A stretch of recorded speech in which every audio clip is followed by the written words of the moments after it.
రాజధాని అమరావతి అలావిధంగా విజయవాడ చుట్టుపక్కల ప్రాంతాల్లో ఉన్న ఇక్కడ మీడియా ప్రతినిధులకి ఎలక్ట్రానిక్ మరియు ప్రింట్ మీడియా అందరికి కూడా నా హృదయపూర్వక నమస్కారాలు. ప్రత్యేకంగా విజయవాడ చెప్పాల్సి ఎందుకు వస్తుందంటే రాష్ట్ర రాజధాని దగ్గరలో ఉన్నారు మీరు, ఆల్మోస్ట్ రాజధాని. ఇంకా ఇక్కడ నుంచి మనం మాట్లాడే అది ఏ పార్టీ కానివ్వండి, ఏ అంశమైనా కానివ్వండి, మనం మాట్లాడితే దేశవ్యాప్తంగా కూడా పోతుంది, ప్రపంచవ్యాప్తంగా పోతుంది. కాబట్టి ఈరోజు ఇక్కడి నుంచి మాట్లాడాలని చెప్పి మాకు అధిష్టాన ఆదేశాల మేరకు ఈరోజు ప్రెస్ మీట్ మేము పెట్టడం జరిగింది.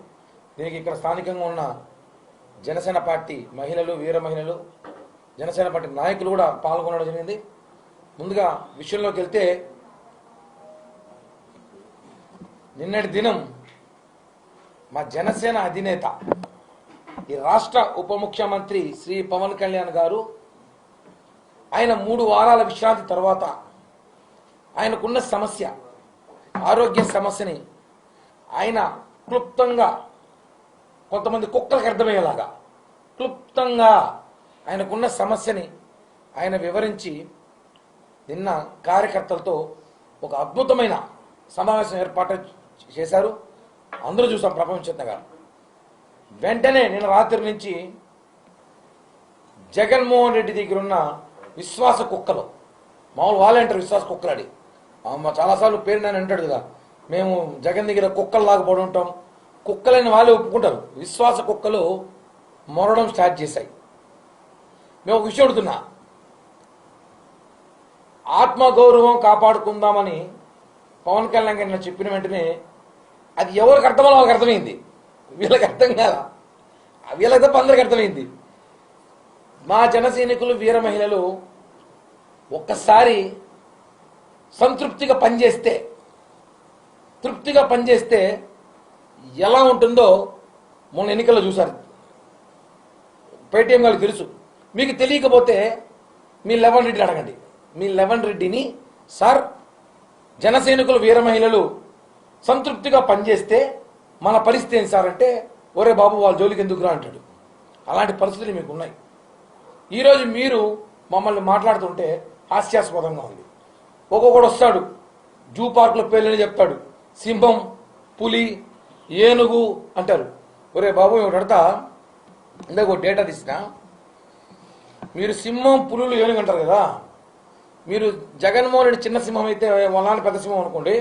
మీ దృష్టిలో 2004 ఎన్నికల్లో వైఎస్ రాజశేఖర రెడ్డి ఎన్ని పార్టీ పొత్తులో అధికారం వచ్చాడు తెలుసా? వాడకున్నాడు, వాడికి చూపిస్తే అర్థమవుతున్నాడు పేరు. దీన్ని హార్పిక్ మనం బాత్రూంలో అడుగుతాం, వాడు కూడా ఇష్టంగా తాగుతాడు దీన్ని. వైసీపీలో ఉంటాడు, వాడి పేరు వెంకటరెడ్డి. వాడు మొన్న పోలీసుడు కానిస్టేబుల్ భయపడి బాత్రూంలో పోయి హార్పిక్ తాగేశాడు, చచ్చిపోతాను బెదిరించాడు. మళ్ళీ వాడు మాట్లాడే మాటలు చూస్తే ట్రంప్ను కూడా ఎదుర్కొన్న దమ్మున్న మొగాలా మాట్లాడాడు. భయపడి బాత్రూంలో హార్పిక్ తాగినాడు, చచ్చిపోతా అనేసి. వాడు గుర్తు చేస్తానా, ఇది గుర్తుందో లేదరా బాబు నీకు, దీన్ని బాత్రూంలో గడుగుతారు. దీన్ని నువ్వు తాగి బెదిరించినాడివి, నువ్వు కూడా పవన్ కళ్యాణ్ గారిని మాట్లాడుతున్నావంటే ఎంత పేటీఎం గాడిలో నువ్వు.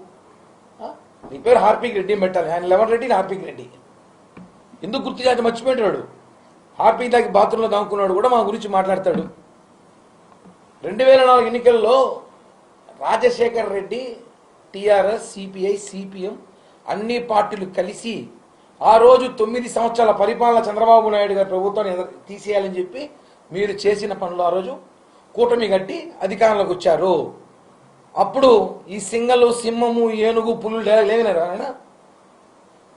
రాజశేఖర్ రెడ్డి మీ నాయకుడు తండ్రి, ఎట్టో చెల్లి కాదంటారు, తండ్రి మాత్రం కాదని చెప్పదంటారా బాబు, ఆయనే తండ్రి.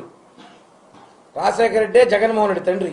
మీరు టక్కన ఆయన కాదంటారేమో, చెల్లిని కాదనేసారు, మొన్న అమ్మను కాదనేసారు, తండ్రి కాదనొద్దండి, ఆయనే వైఎస్ రాజశేఖర రెడ్డి. కాబట్టి ఆయన ఎన్ని పార్టీలో పొత్తులు పెట్టుకొని పోటీ చేశాడో సంగతి మీకు తెలుసా? ఒకరికైనా తెలుసా? తెలుసు. జనం మర్చిపోయారనుకుంటారు, జనం మర్చిపోవచ్చు, చాట్ జీపీటీ, గూగుల్ మర్చిపోదు, కొడితే వచ్చేస్తుంది.